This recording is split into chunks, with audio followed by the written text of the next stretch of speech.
Dando continuidade à nossa temática, então, dos novos tipos penais, nós vamos iniciar agora pelo stalking, que vem de um termo americano, stalkear, e ficou conhecido aqui para nós como o crime de perseguição. Foi inserido pela Lei 14.132, de abril de 2021, e passou a figurar, então, o crime de perseguição, previsto no artigo 147-A do Código Penal. Ele traz a pena de 6 meses a 2 anos e multa. É importante que a gente perceba que o verbo perseguir, ele tem várias conotações e vários sentidos. Ele pode ter o sentido de importunar, de transtornar, de provocar incômodo e tormento, inclusive com violência e ameaça. E essa perturbação, ela pode acontecer de 3 formas. A primeira delas, e isso tudo está previsto no próprio corpo do artigo. A primeira delas é no momento em que o agressor ameaça a integridade física ou psicológica da vítima. Ele incorpora, então, o crime de ameaça com palavras, com gestos, com atitudes ofensivas que provocam ansiedade ou temor. Ele degrada o estado emocional, inferioriza a vítima pelo controle das suas ações e imposição de medo. E é importante que a gente saiba que essa perseguição ela não se restringe a situações de violência doméstica e familiar contra a mulher. Se a gente parar para pensar, tem várias situações, não só no Brasil, mas mundo afora, de artistas perseguidos por fãs, né, que são stalkeados, mas que chega a um ponto tão doentio dessa perseguição, ou tão abusivo e invasivo na vida dos artistas, que eles acabam tendo restringida, né, muitas vezes, a sua liberdade. Então, ele não é um crime que se direciona só para situações de violência contra a mulher. Ele também, uma outra forma de se manifestar é quando restringe a capacidade de locomoção. Não se trata ali do sequestro, né, do agressor prender a vítima em algum local, mas sim ele inibe, pelo estado de temor e de incomodação. Então, a vítima começa a pensar, poxa, né, é o ex-namorado. Onde eu vou, ele aparece. Onde eu chego, ele está. Então, o que acontece? Eu vou me trancar em casa e vou parar de sair, eu vou parar de circular, né? Eu vou sair o minimamente necessário, porque eu não quero continuar com esse incômodo na minha vida. Então, ela se vê tolhida, né, na sua capacidade de locomoção. Ou então, invadindo ou perturbando a esfera de liberdade ou privacidade. Né, qualquer ato, então, que iniba a vítima de desempenhar suas atividades cotidianas. Isso aqui pode acontecer, inclusive, de instalar aplicativos para monitorar onde a vítima anda, instala aplicativos no celular, detém as senhas dela de redes sociais para monitorar. Então, é algo que a gente precisa perceber, que invadiu a esfera de liberdade e privacidade. Olha, acende um alerta que isso aí não vem bem. Os exemplos que a gente traz, assim, que são os mais frequentes, né? Quando aquela presença ostensiva lá do agente nos arredores da residência, do trabalho, dos locais frequentados pela vítima, muitas vezes não existe uma medida protetiva que determine o afastamento, porque às vezes pode ser até em situação que não seja de violência doméstica, ou até então a vítima não viu essa necessidade. Quando essa presença começa a ser ostensiva, onde a vítima vai, ele está nos arredores da casa para vigiar, ele aparece lá pelo trabalho, nos locais frequentados por ela, é possível que ela peça uma medida protetiva para impedir que ele continue com essa conduta. Ligações telefônicas insistentes, mensagens, e-mails, que aí entra a questão do cyberstalking. Então, é um crime que ele se manifesta das mais variadas formas, por isso, né, um crime de ação livre. É um crime que precisa configurar a reiteração. A perseguição, então, ela precisa ser reiterada, né? Uma reiterada basta que haja 2, né? Não precisa haver 200. Não pode ser uma ação, aconteceu 2, já é considerada reiterada, capaz de destabilizar, então, essa rotina da vítima. Aí a gente questiona, né, se esse novo artigo 147-A do Código Penal, se ele revogou ou não a contravenção penal de perturbação da tranquilidade. O entendimento que vem tomando maior espaço hoje no mundo jurídico é o que considera que não houve abolício criminis, mas que aconteceu a continuidade típico-normativa. Na abolício criminis, o que acontece? A conduta, ela não é mais considerada crime. Digamos que a lei posterior prevê que aquela conduta anterior não é mais crime. Não é o nosso caso. O que aconteceu aqui no nosso caso? O fato de perturbação, ele continua sendo mantido como crime, mas em outro dispositivo penal e disposto de uma forma diferente. Então, as condutas que aconteceram antes de abril de 2021, que sejam reiteradas, se revestirem das demais características previstas lá no 147A, essas continuam sendo puníveis.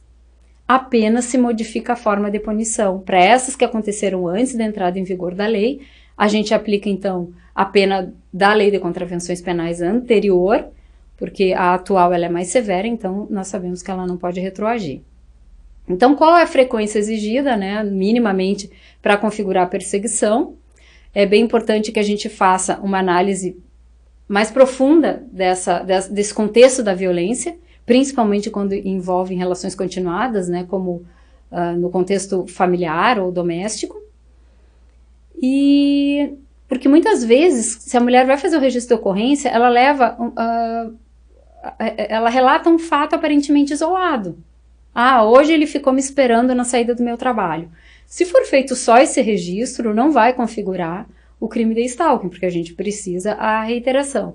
Daqui a pouco, se o policial perguntar, olha, mas é a primeira vez que ele faz isso, e questionar as outras condutas que podem, outros atos de violência persecutória, muitas vezes a gente então vai conseguir enquadrar o comportamento do agressor na questão do stalking.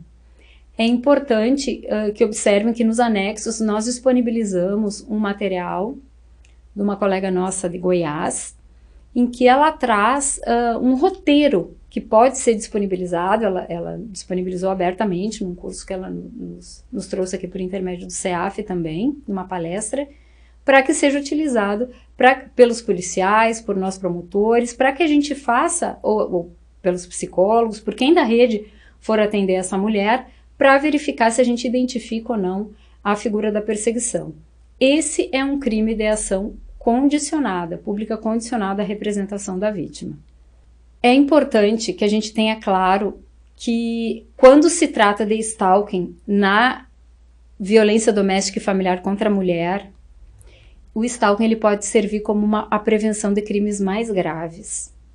Os atos de perseguição, eles sozinho, mesmo que a gente não consiga enquadrar em outros fatores de risco de feminicídio, o stalking, ele por si só já é considerado isoladamente um fator grave, de risco grave para o homem praticar um feminicídio. Então é bem importante nós ficarmos atentos a isso, para que quando a mulher vier ao sistema de justiça solicitar a concessão de medida protetiva, que a gente verifique essa questão do stalking. E também buscar, obviamente, a responsabilização criminal do agressor, porque, né, para que sirva como um desestímulo à reincidência, ou à progressão, né, para crimes mais graves. Agora, já nos encaminhando, né, para o último dos crimes que nos coube aqui analisar, o crime de importunação sexual foi um crime que foi introduzido há um pouquinho mais de tempo, em 2018, né? Pela Lei 13.718, então passou a configurar crime no artigo 215-A, a pena de 1 a 5 anos de reclusão. E o que ele prevê? É praticar contra alguém e sem a sua anuência, ato libidinoso com o objetivo de satisfazer a própria lascívia ou de terceiro. Eu acho que todos aqui vão lembrar de uma situação que ficou bastante divulgada nas mídias, de uma moça que se deslocava de ônibus, naqueles ônibus lotados, e um homem desconhecido, né, ele se masturbou e ejaculou no pescoço dela ou aqui nas costas, né. Então aquilo ficou uma situação porque ele foi pego no momento, foi levado para a delegacia e logo ele já foi solto, porque o máximo que dava para enquadrar ali era numa contravenção penal. Então a partir dali houve todo um movimento, né, para que essas situações extremamente ofensivas, elas não ficassem assim por nada, né? Não ficassem impunes. Então a gente tem aqui, nesse quadro, essa questão da importunação sexual. Ela é um crime que pode ser praticado em qualquer lugar, né? Mas onde é que é mais comum? Nos locais que tem muita gente e em locais em que tem um grande número de pessoas muito próximas, muito juntas. Então, num trem, num ônibus, no metrô, numa festa, né, nos shows, que é mais fácil de acontecer. Mas não quer dizer que sejam só nesses lugares, né? Ela pode acontecer em outros lugares também. A gente trouxe aqui esse material que é da Polícia Civil lá de Santa Catarina, que dá alguns exemplos do que... são exemplos, né? Não são só essas situações. Mas passar a mão ou dar tapas nas partes íntimas de alguém, né? Passar a mão em qualquer parte íntima. Esfregar os órgãos sexuais na outra pessoa sem o consentimento. A famosa encoxada, né? Em que a pessoa pratica sem autorização do outro. Levantar as peças de roupa da outra pessoa para contemplar a intimidade do corpo sem autorização dela, a masturbação direcionada à pessoa, né, objeto da ação, a vítima, né, no caso. Então são algumas situações que são mais comuns do que a gente imagina ou que nós gostaríamos que fosse, mas que trazem bem claro assim, o que seria esse crime. Aqui nós trouxemos um quadro fazendo a diferenciação entre o estupro, a importunação sexual e o estupro de vulnerável, né? Então, o estupro, né, quando há um constrangimento mediante violência ou grave ameaça, né, em relação a outra pessoa para manter conjunção carnal ou praticar qualquer outro ato libidinoso com ela. O estupro de vulnerável é ter conjunção carnal ou praticar outro ato libidinoso com uma pessoa menor de 14 anos, mesmo que haja o consentimento, considerando a idade, então é considerado estupro. E a diferença desses dois em relação ao 215A é que aqui não se exige violência, não se exige grave ameaça, não tem requisito de idade, né? O que se exige é que haja uma prática, né, sem a anuência da outra pessoa, né, de um ato libidinoso com o objetivo de satisfazer a lascívia. Aqui nós também trouxemos essas diferenças porque... é mais para clarear, né, para quando a gente for tentar enquadrar, vai excluindo, né, não é estupro de vulnerável, assédio sexual. O que é assédio sexual, né? Apesar de não ser a temática aqui da nossa fala, o assédio sexual, ele vai acontecer entre pessoas em que existe uma posição de hierarquia. Então, não vai ser num show, não vai ser num ônibus. É uma relação, por exemplo, do chefe com a funcionária, do professor com o aluno. Não existe, é necessário que haja uma hierarquia, uma subordinação. Se não existe essa hierarquia, essa subordinação, então não é assédio sexual. Normalmente essas questões elas vão para o Ministério Público do Trabalho, né? Porque envolvem relações de trabalho. Mas também pode acontecer, né, situações envolvendo escola ou alguma outra situação que chegue até nós também. A importunação sexual, aqui traz os outros exemplos, né? O abraçar à força, a cantada de mau gosto, o sujeito que ejacula na pessoa dentro do ônibus, que é o exemplo, né, que nós temos, enfim. E o ato obsceno, que está previsto lá no 233 do Código Penal, por exemplo, quando a pessoa anda nua na rua, ela anda nua na sacada do apartamento, ela se masturba na rua, então ela se expõe para que os outros a vejam numa situação íntima, que ninguém quer assistir. Então ela não chega a encostar numa outra pessoa. E por fim, então, a gente refere aqui os anexos que nós trazemos, que é um modelo de denúncia. Na mesma denúncia a gente tem tanto o stalking quanto a violência psicológica, e aí fica bem interessante assim para a gente poder fazer a diferenciação entre uma e outra.